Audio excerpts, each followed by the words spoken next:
সন্ধে হলেই কিছু মুখরোচক একটা খেতে ইচ্ছে হয়, আর সেটা যদি টেস্টি আর হেলদি হয় আর যদি বাড়িতেই বানানো হয় তাহলে তো আর কথাই নেই। তো চলুন বানিয়ে নিই একটা স্ন্যাক্স। কড়াতে 2 কাপ জল দিয়ে নুন, কুচনো ধনেপাতা, চিলি ফ্লেক্স আর অরিগ্যানো দিয়ে 1 কাপ সুজি দিয়ে রান্না করে নেব। 2 কাপ জল 1 কাপ সুজি, এইটা কিন্তু মনে রাখবেন। সুজিটাকে রান্না করে নেব যতক্ষণ না পর্যন্ত সুজিটা কড়ার গা থেকে ছেড়ে আসছে, তারপর একটু ঠান্ডা হতে দেব।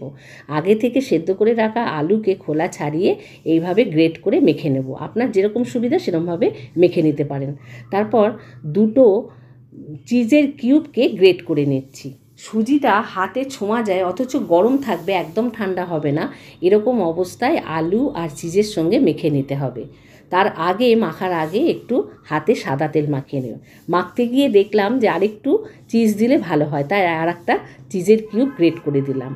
আমি এখানে চপিং বোর্ডে তেল মাখিয়ে এই মিশ্রণটাকে দিয়ে একটা শেপ দিয়ে নিচ্ছি। আপনি চাইলে থালায় করতে পারবেন, হাতেও করতে পারেন, যেরকম আপনার খুশি শেপটা দিতে পারেন। শেপ দেওয়াটা কোনো ব্যাপার না।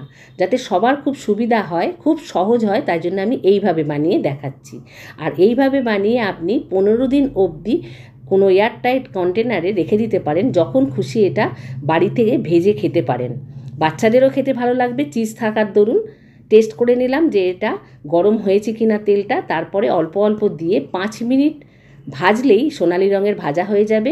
সসের সঙ্গে গরম গরম বাচ্চা বড় সকলকে পরিবেশন করুন, নিজে খান, বাড়িতে গেস্ট এলে খাওয়ান।